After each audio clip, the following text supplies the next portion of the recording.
Et aujourd'hui, nous méditerons sur l'épître de Jacques. Donc nous allons lire plus dans son ensemble.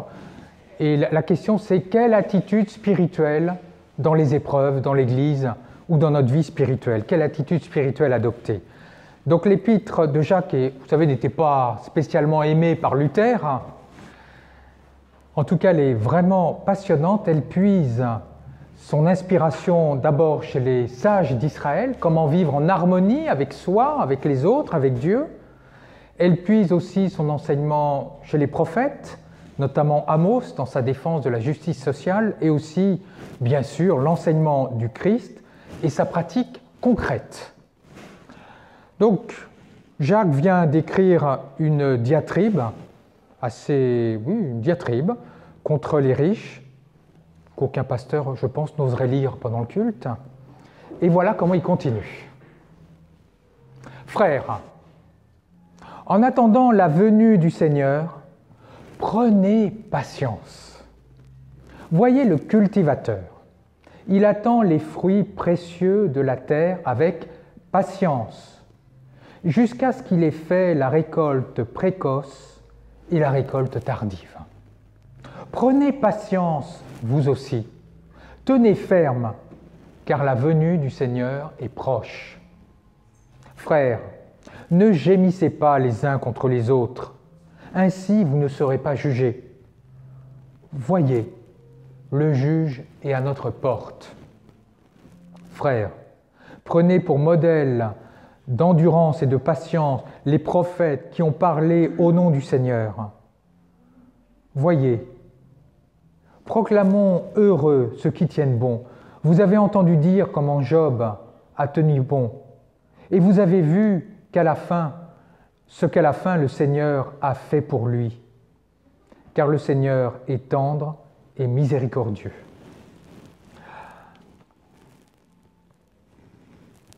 Alors, chers amis, le texte nous invite, Jacques nous invite véritablement à la patience. Dans un premier temps, voilà, il va nous dire pourquoi cette patience, et après il va nous donner des encouragements pour essayer de développer la patience. Alors le contexte est le suivant, la communauté à laquelle s'adresse Jacques connaît quelques désordres, il y a des médisances, des ragots qui circulent dans cette communauté, il y a la rapacité de certains membres qui ont particulièrement les moyens, qui mangent bien, beaucoup et de bons mets, mais qui ne partagent absolument pas avec ceux qui n'ont rien.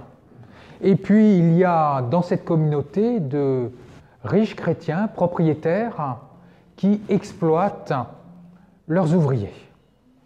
Alors la réaction de certains chrétiens qui se comportent de manière juste, de manière équitable, c'est l'impatience, dire « Mais Seigneur, qu'est-ce qui se passe? Pourquoi est-ce que tu ne viens pas rétablir de l'ordre ?»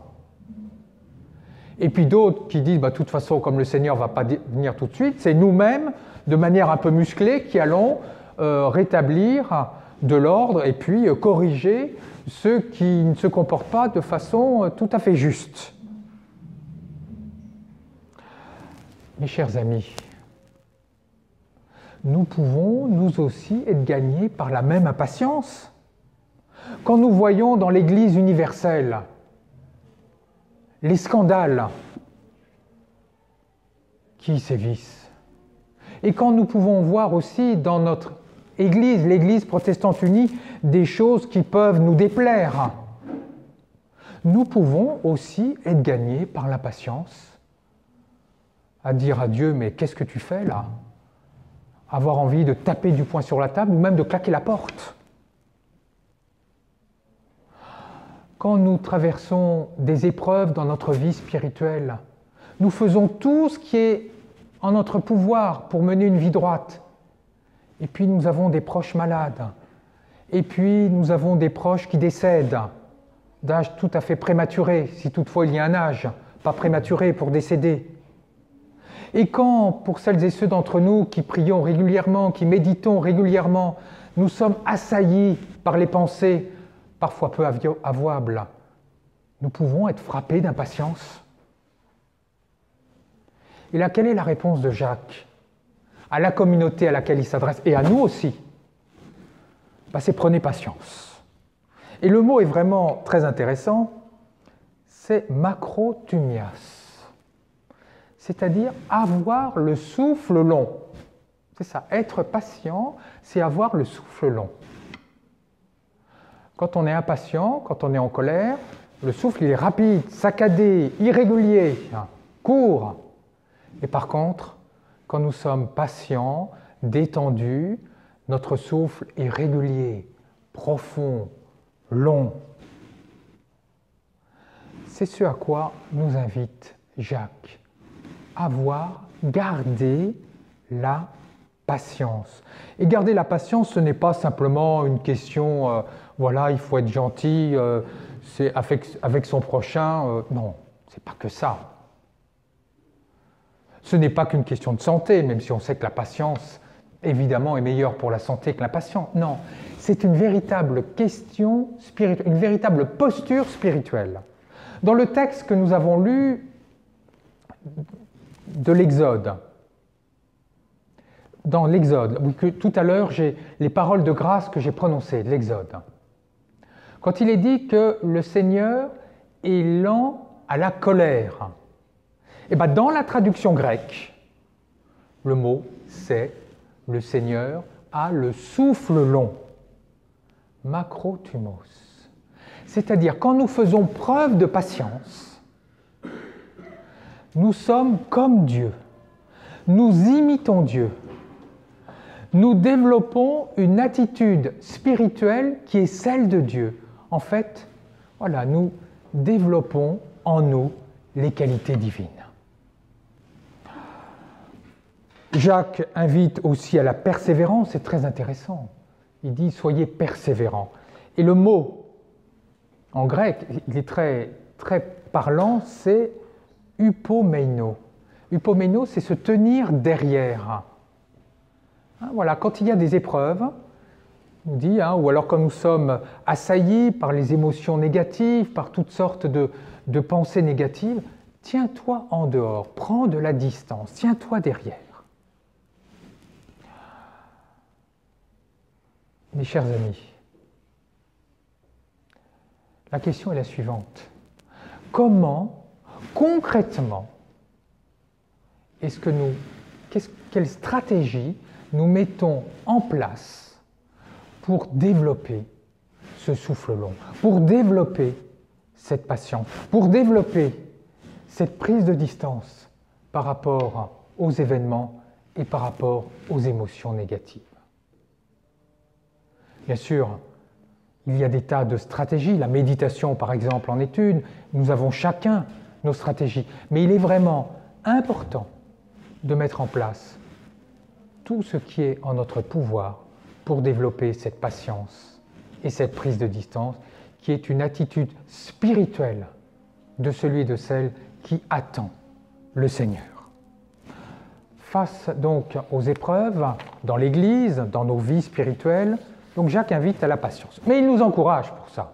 Il ne va pas simplement dire « sois patient », il nous encourage. Et il dit regardez, il y a des exemples. Et il va citer 3 exemples. Le premier exemple, c'est celui des cultivateurs. Le cultivateur, l'agriculteur, il travaille la terre, il sème, et après, qu'est-ce qu'il fait? Il patiente. Il patiente pourquoi? Parce qu'il sait, il est sage, il sait que la nature va faire advenir le blé, l'orge, les fruits, qu'importe. Il le sait. Il connaît la nature. Il connaît la nature et il a confiance dans la nature. Comme le chrétien, dans les épreuves, quand il est impatient, de manière naturelle, est invité à faire confiance en Dieu. Deuxième exemple qu'il prend, les prophètes. Les prophètes qui ont toujours été droits dans leurs bottes, qui ont toujours annoncé la parole, malgré les épreuves, malgré les persécutions qu'ils ont dû endurer. Et puis Job, qui a subi de rudes épreuves, des décès dans sa famille, la perte de biens, les critiques de son épouse, Pourtant, il est resté patient et finalement a pu triompher puisque le Seigneur s'est manifesté à lui.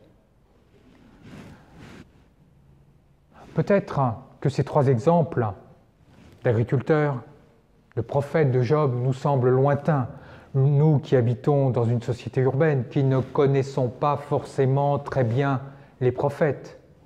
Mais en tout cas, ce à quoi nous sommes invités à faire toutes et tous, c'est avoir des modèles de spiritualistes, d'hommes et femmes spirituels, qui sont vraiment des exemples de patience. Et de nous en inspirer, et de lire leurs témoignages, de nous nourrir de leur énergie de patience pour être patient à notre tour.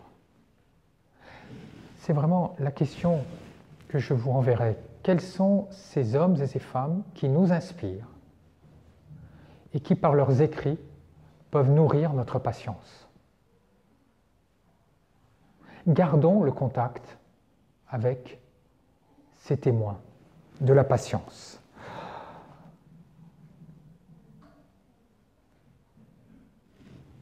Deuxième encouragement de Jacques, c'est l'expérience spirituelle. Le cultivateur attend deux fruits, le fruit tardif, mais aussi le fruit précoce. Il en est de même pour nous. Nous attendons la venue du Seigneur, de manière tardive, quand nous mourrons, le plus tard possible, si possible. Mais il y a aussi les fruits précoces.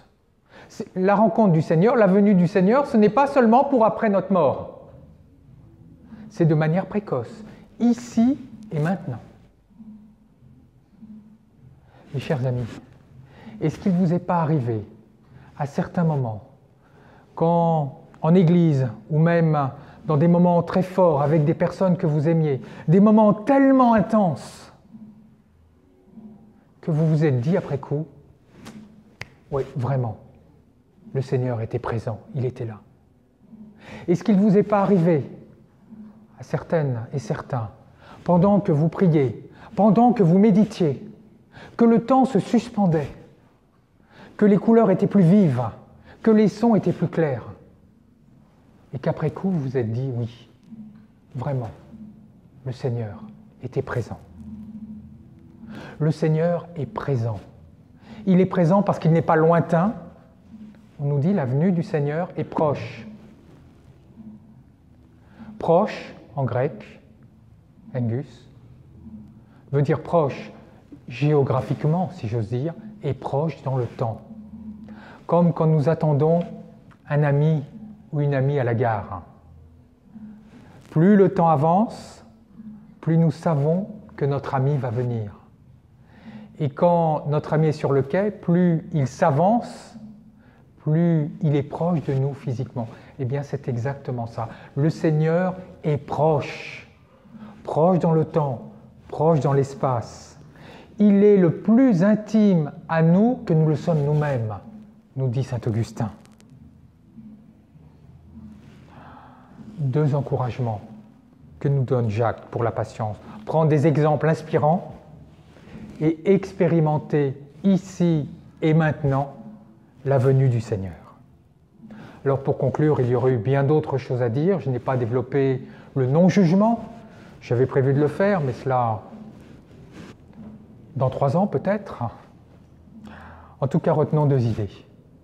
Face aux épreuves, dans nos vies spirituelles, dans l'Église, Jacques nous invite à la patience.